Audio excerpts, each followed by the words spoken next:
오늘 본문은 주님이 12제자와 다른 70인을 전도하러 보내신 본문입니다. 그 70명이 전도하고 돌아와서 기쁨 가운데 그 받은 은혜를 오늘 우리에게 전해주고 있습니다. 어쩌면 오늘 아울리치 사역 보고와도 비슷하다고 할 수 있겠는데요, 흥미로운 사실은 이 70인의 전도자가 누구일까? 도대체 누구이길래 누가는 12제자에 대한 기록보다 이들을 훨씬 더 비중 있고 상세하게 다룰까? 이것이죠. 누가복음 9장 1절부터 6절에 먼저 주님은 12제자를 전도하러 파송하셨습니다. 그 기록이 고작 6절에 이렇게 기록되어 있는데요, 오늘 70인 파송은 사실상 10장 1절부터 시작해서 24절까지 24절에 걸쳐서 누가가 기록합니다. 더욱이 두 본문이 멀리 떨어져 있는 것도 아니고 9장, 10장의 앞뒤로 12제자를 파송하고 그 다음에 또 70인 파송을 연이어 기록함으로써 사람들이 익숙하게 생각하고 싶어하는 것을 좀 깨뜨리는 것 같아요. 우리는 보통 예수님의 12제자가 훨씬 더 비중 있는 인물들이고 그 인물들을 통해서 주님이 더 큰 일들을 하실 거라고 생각합니다.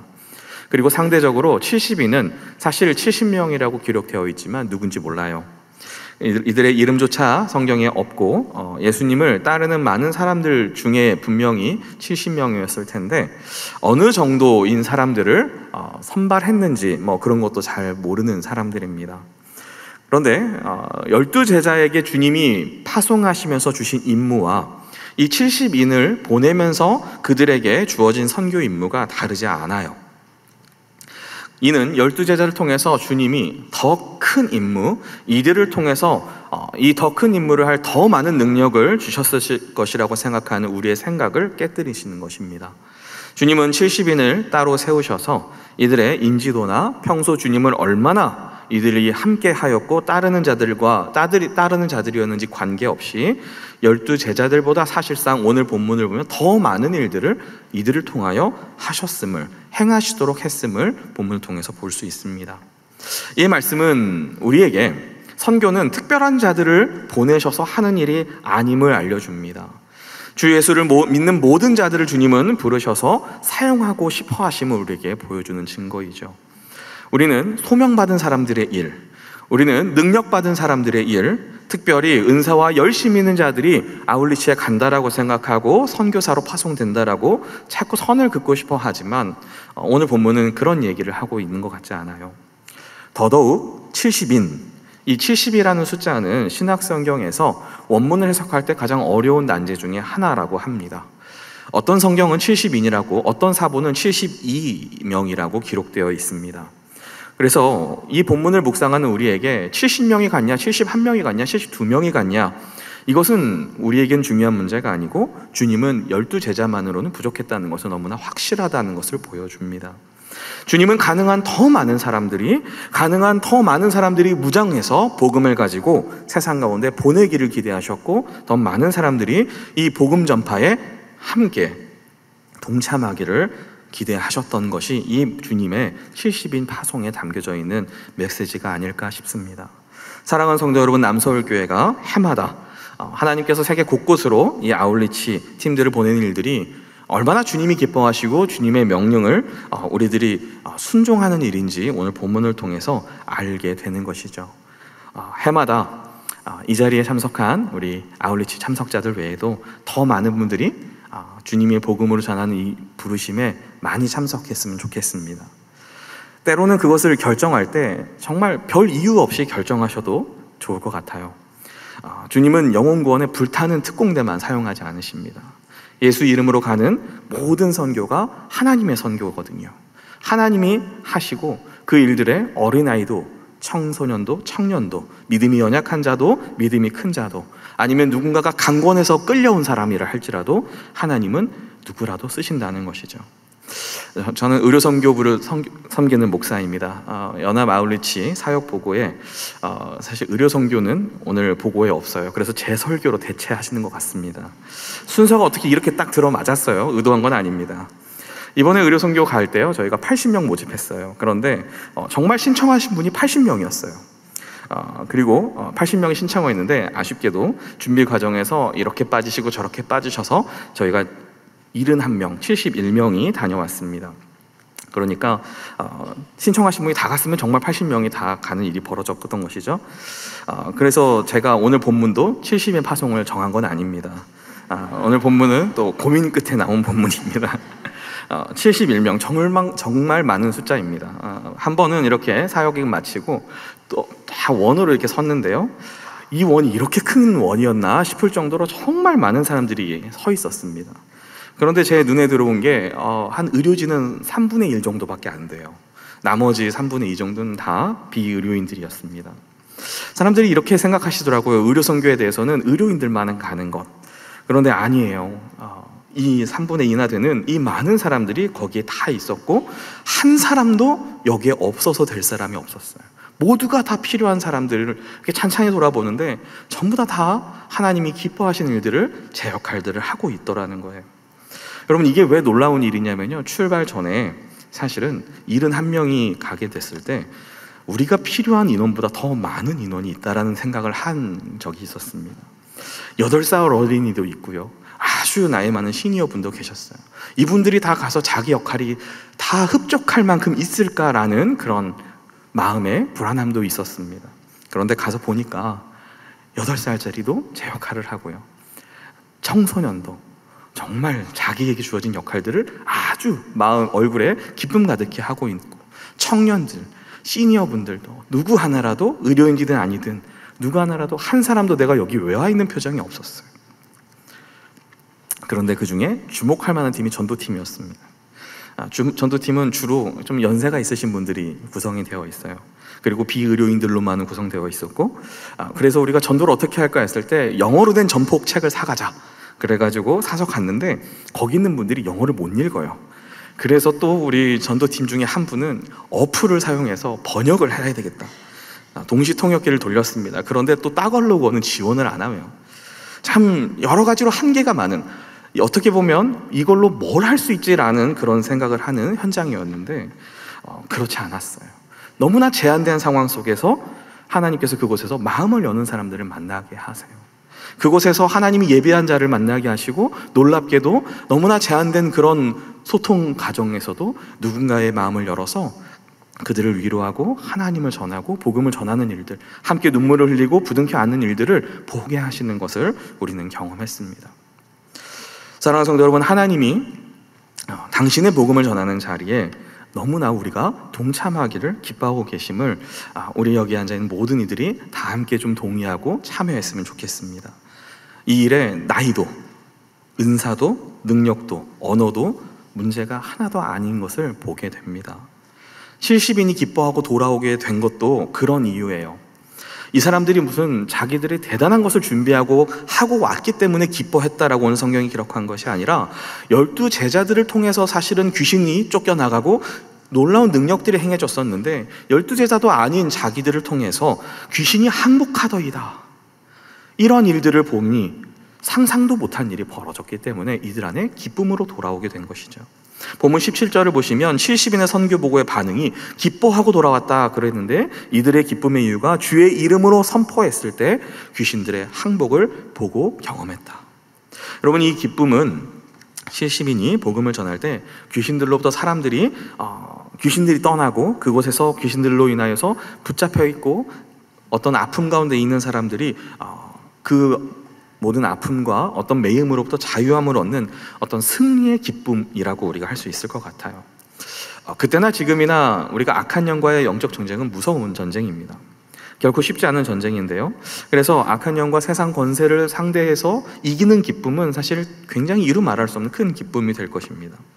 더욱이 이 승리가 굉장히 이들에게 예상치 못한 기쁨이었던 이유는 주님이 이들을 보내실 때 너희들이 귀신을 쫓아내는 사역을 해야 되니 내가 너에게 능력을 부어주마, 이렇게 준비시키지 않았기 때문입니다.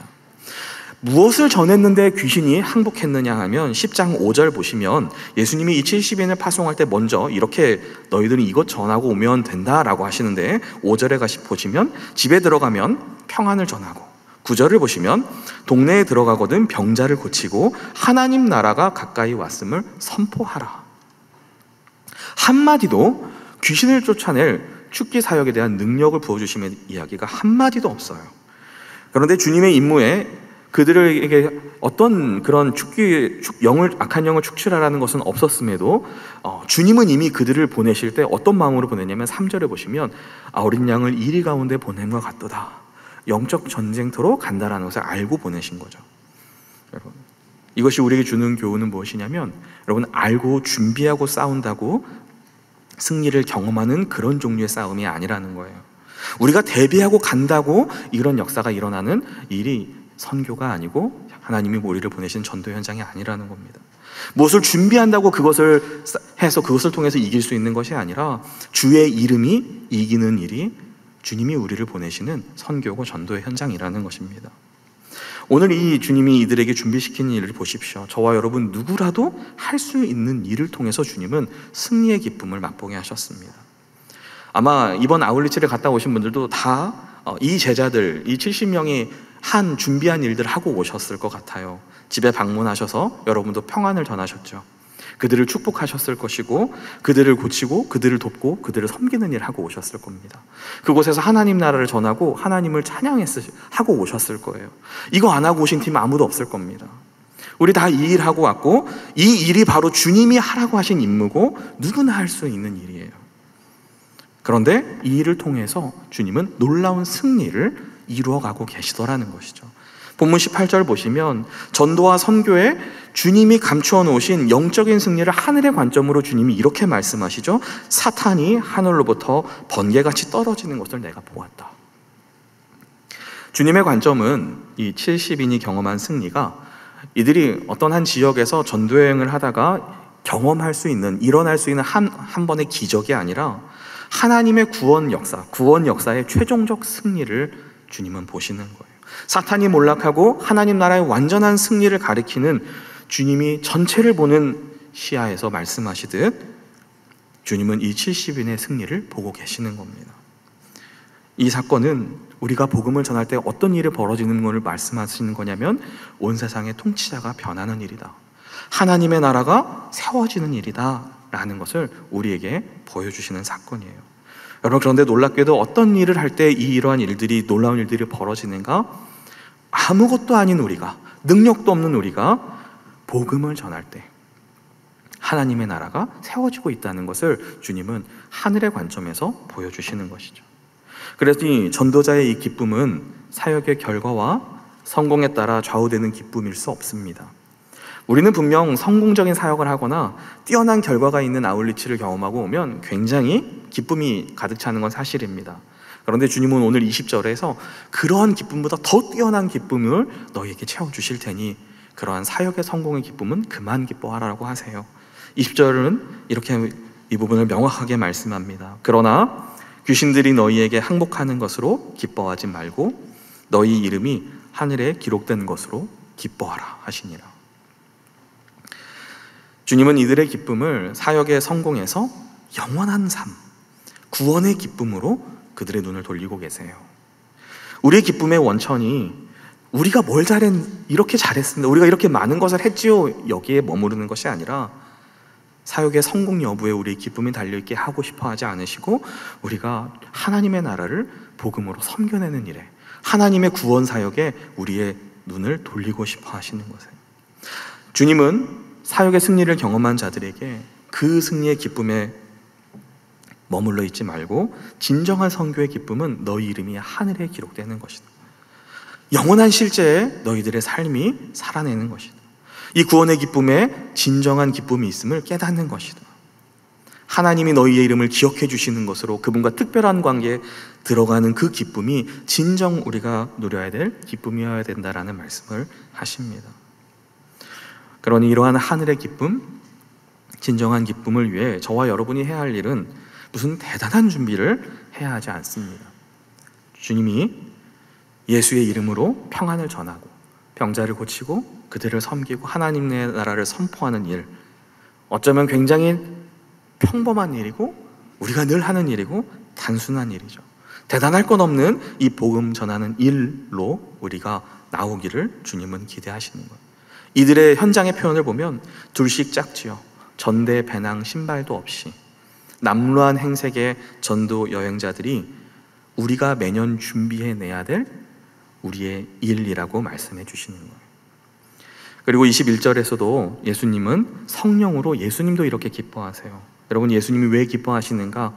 아버지께서 지혜롭고 슬기로운 자들에게는 숨기시고 어린아이들, 즉 세상적으로 보았을 때 어린아이처럼 살아가는 70인의 제자들에게 나타내심을 기뻐했어요. 무엇을 나타내심 때문에 기뻐했냐면 22절인데요. 하나님을 알기 위해서 예수님을 알아야 하고 예수님을 아는 사람은 하나님을 안다는 이 계시에 대한 깨달음, 그리스도가 누구신지에 대한 이 깨달음을 그들이 알게 하셨다라는 것이죠. 여러분, 다르게 표현하면 선교 현장에서 이 제자들로 하여금 예수를 알게 하셨다는 거예요. 전도의 현장에서, 복음 전파 현장에서 하나님이 무엇 때문에 그들을 부르셨고 그들이 예수님이 누구신지를 알아가는 일을 그곳에서 깨닫게 하신 것이 예수님의 기쁨이었다라는 것이죠. 즉, 선교 현장에서 어떤 일이 벌어진다는 것입니까? 예수 이름의 권세가 놀라운 구원을 이루어내고 하나님의 나라를 확장해내고 온 세상에 선포되는 유일한 이름인지를 선교 현장에 참석한 이들을 통하여 그 참석한 자들이 깨닫게 된 것이 예수께서 성령 안에서 기뻐하신 내용이라는 겁니다. 여러분, 남서울교회 아울리지 팀 이 사역 평가는 사역의 성공이 아닙니다. 무엇을 얼마나 잘했는가가 아니라 선교 현장에서 어린아이처럼 전도의 미련한 방법을 통하여 우리가 그리스도를 얼마나 알게 되었는가, 그들과 함께, 현지인들과 함께 얼마나 주님의 평안을 전하고 그들을 섬기고 하나님의 나라를 그들 가운데 함께 누렸는가, 이것이 우리의 아울리치의 평가가 되어야 될 것입니다. 그래서 아울리치를 통해 허락하신 모든 은혜를 하나님께 감사하고, 오늘 우리가 또한 다짐하며 내년을 기약하며 기도해야 될 것은, 하나님 더 많은 전도와 선교의 장을 열어주셔서 더 많은 70인들이, 더 많은 사람들이 우리 공동체 안에서 끊임없이 하나님이 예비하신 이 하늘의 기쁨을 누리는 자리로 나오게 해주십시오. 이것이 우리가 오늘 결단해야 될 기도 제목인 줄 압니다. 이 일을 위해서 수고한 해외 선교부와 또 많이 다녀오신 우리 아울렛이 참가자들에게 오늘 본문이 70인들에게 주셨던 것처럼 하늘의 기쁨 다 같이 누리고, 또 주님 오실 때까지 이러한 기쁨을 누리는 자들이 계속 우리 공동체 안에서 세워지기를 소망하고, 이 전도자만 누릴 수 있는 예수를 아는 기쁨, 하나님이 주시는 그 기쁨을 우리 모두가 다 알게 되시기를 주님의 이름으로 축복합니다.